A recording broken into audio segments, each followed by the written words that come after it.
Every time we argued, my husband's parent whispered, "See? We told you she wasn't right for you." My husband started to believe them. I smiled, handed him my wedding ring, and said, "If you need them to approve of me, then you don't deserve me." The room fell dead silent as I walked away. I should have known from the start. His mother made it clear from day one that I wasn't welcome. His father barely acknowledged me. And every single time Adam and I had the smallest disagreement, his mother would whisper just loud enough for him to hear, "See? We told you she wasn't right for you." At first, Adam ignored them. He would roll his eyes and tell me not to listen. "They'll come around," he said. "Just give them time." I gave them years. We met when I was 26, and Adam was everything I thought I wanted. Smart, charming, funny. He came from money, old Southern money, the kind that buys influence and expects obedience. His family lived in Charleston, South Carolina, in a home that looked like it belonged in a history book. Meanwhile, I was from a middle-class family in Atlanta. I worked my way through college, had student loans, and didn't know a damn thing about country clubs or private fundraisers. That was enough for his parents to hate me. They never said it outright, no, that would be too obvious. Instead, it was 1,000 little things. Like how his mother always introduced me as Adam's little girlfriend even after we got engaged. Or how his father only spoke to me when absolutely necessary, like I was a guest overstaying my welcome. Or how, the night before our wedding, his mother pulled Adam aside and told him there's still time to change your mind. He married me anyway. And for a while, I thought that was enough. At first, Adam defended me. He called his mother out when she made backhanded comments about how I dressed. He shut down his father when he suggested a prenup just in case. He held my hand at family dinners and squeezed it under the table when they tried to push my buttons. But they never stopped. Every time we argued, over dishes, over money, over who forgot to take the trash out, his parents turned it into proof that I was the problem. "See? She's too emotional. She doesn't understand you like we do. You could have done better." And over time, Adam started to believe them. It was slow. Subtle. The way he hesitated before defending me. The way his eyes flicked toward his parents before answering simple questions. The way he started saying things like, "I wish you'd just get along with them," when I wasn't the one causing the problems. I tried. God, I tried. I swallowed my pride. I smiled through gritted teeth. I bit my tongue every time his mother looked me up and down like I was dirt under her shoe. But nothing I did was ever enough. Then came the night everything changed. We were at his parents' house for dinner, one of those formal, stiff gatherings where I was expected to sit still, speak when spoken to, and pretend I didn't notice the little digs his mother threw my way. I was used to it by then. But that night, she took it too far. She commented, loudly, about how wrinkled Adam's shirt was. Honestly, dear, a wife should take pride in her husband's appearance. I laughed it off, even though I felt my blood boiling. Adam didn't say a word. That should have been my first warning. Later, in the car, he was already in a bad mood over something else.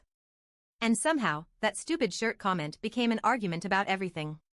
About how I didn't try hard enough with his family.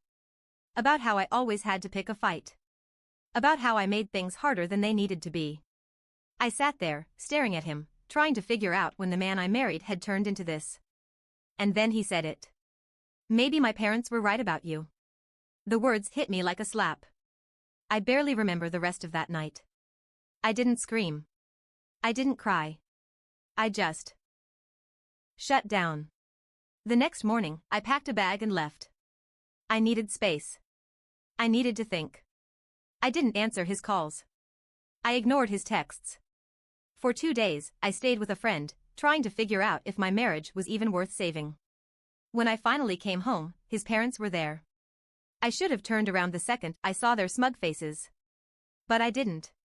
Adam looked tired. Worn down. Like he hadn't slept since I left.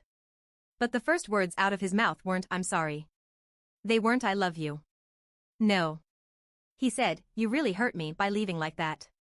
And then, right in front of his parents, he said, "Maybe they're right. Maybe we rushed into this." I felt it in my bones, the final snap of something I had been holding together for far too long. I took off my wedding ring. I placed it on the table between us. And I smiled. "If you need them to approve of me, then you don't deserve me." Silence. His mother's jaw dropped. His father, for the first time ever, actually looked shocked. And Adam? He just stared at the ring, like he didn't recognize it. I stood up. I grabbed my bag. And I walked away. I expected Adam to chase after me. To call, to text, to show up at my friend's apartment begging for another chance. He didn't. Instead, I got radio silence. No calls. No texts. Nothing. It hurt, but it also told me everything I needed to know. He wasn't fighting for me. He was letting me go. Then, the divorce papers arrived. Not from Adam. No, that would have required him to actually make a decision on his own. They came from his parents' attorney. A thick packet, cold and impersonal, like I was just another business transaction they needed to wrap up. I could practically hear his mother's voice behind the legal jargon, good riddance. I was furious. Not just at them, but at myself. For staying as long as I did. For bending over backward trying to win people over who never wanted me there in the first place. Fine. They wanted a divorce? I'd give them one. But not on their terms. See, Adam's parents thought I would roll over and sign whatever they put in front of me. They thought I would slink away quietly, embarrassed and broken. They underestimated me. What they didn't realize was that while they were busy looking down on me, I had been paying attention. I knew where the skeletons were buried. I hired the best divorce attorney I could find, someone who hated the old money crowd just as much as I did. And together, we tore their perfect little plan to shreds. I wasn't asking for much. Just what I was legally entitled to. But to them, even that was too much.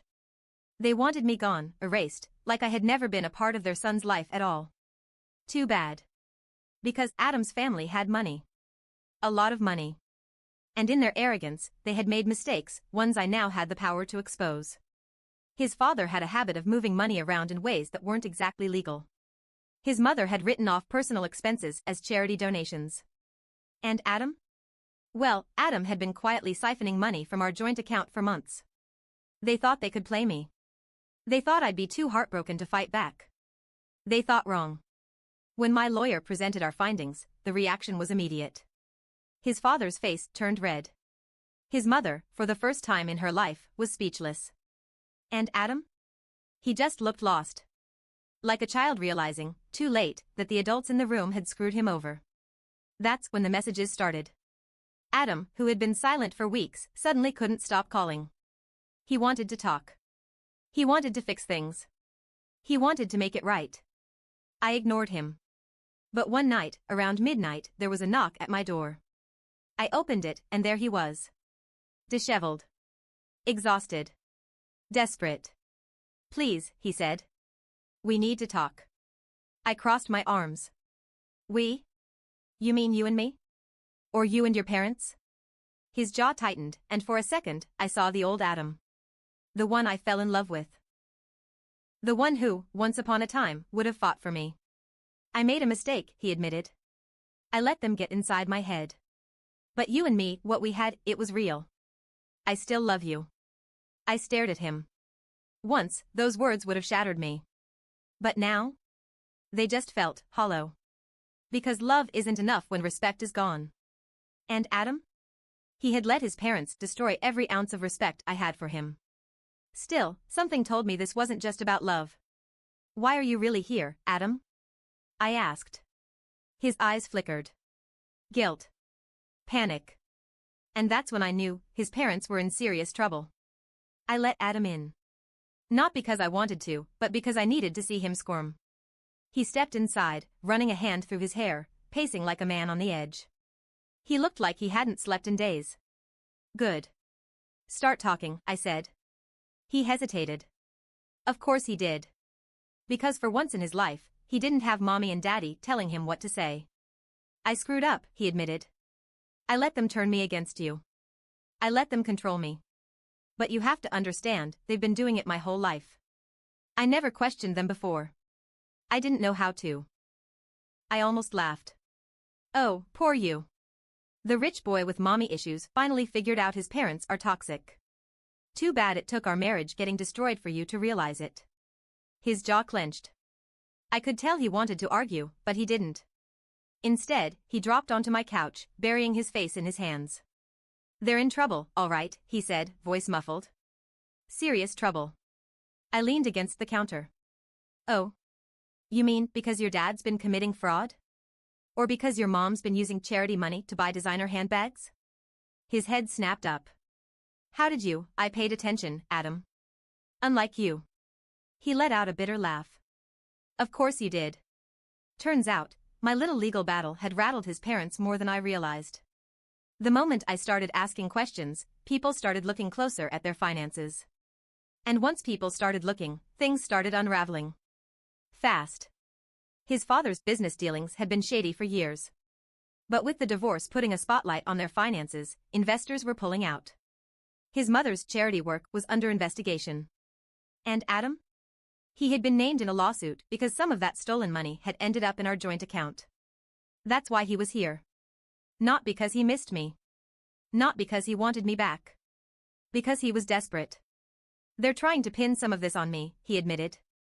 My dad, my mom, they think if they make me the scapegoat, they can walk away clean. I stared at him. So what do you want me to do about it? He looked at me then, really looked at me. And that's when I saw it. Not just regret. Fear. You're the only one who can clear my name, he said. You know I never touched that money. But if you don't back me up, I'm screwed.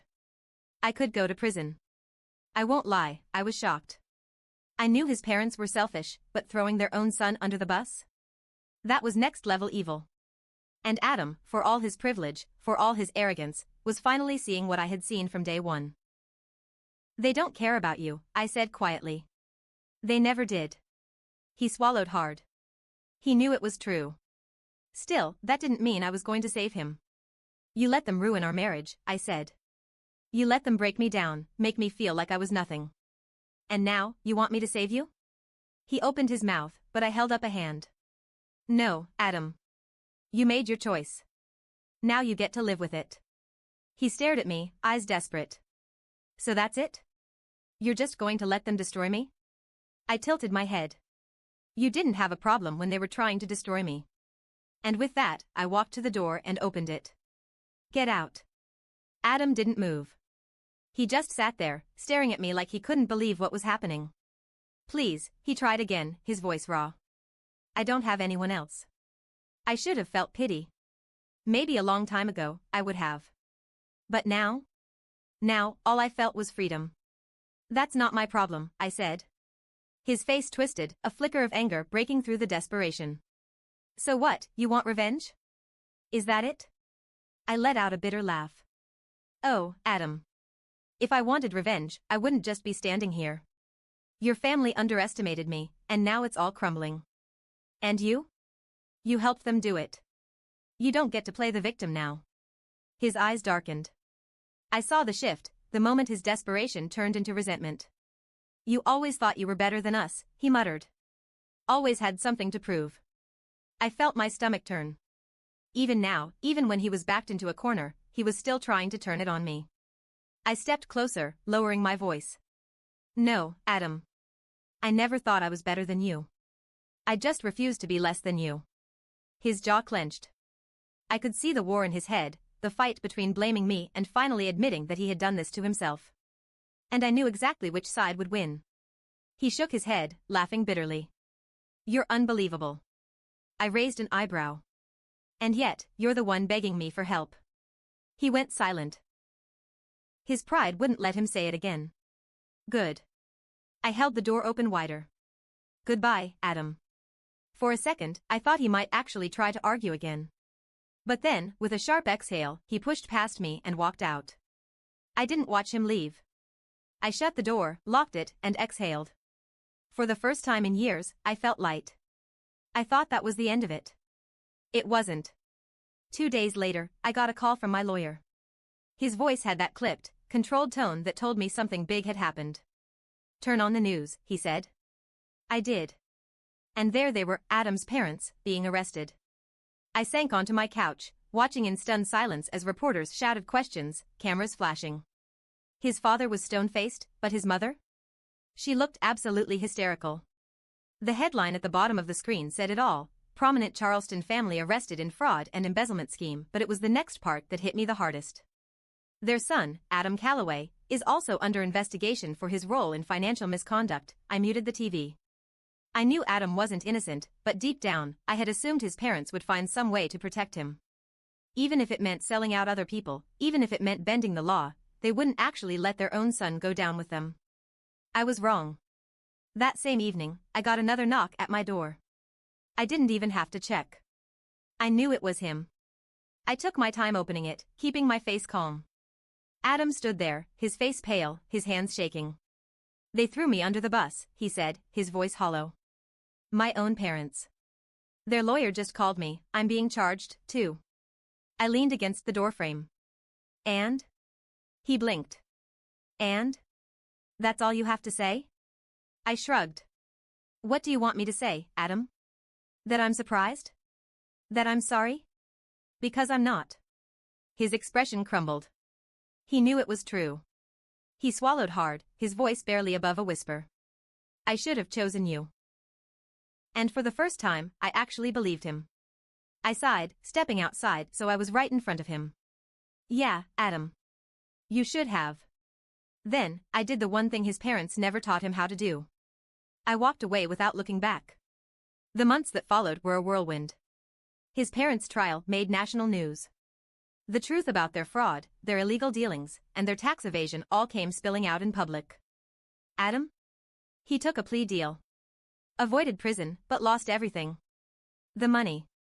The connections. The family name that once opened every door for him. I heard he moved out of Charleston, tried to start fresh somewhere no one knew who he was. But it didn't really matter to me.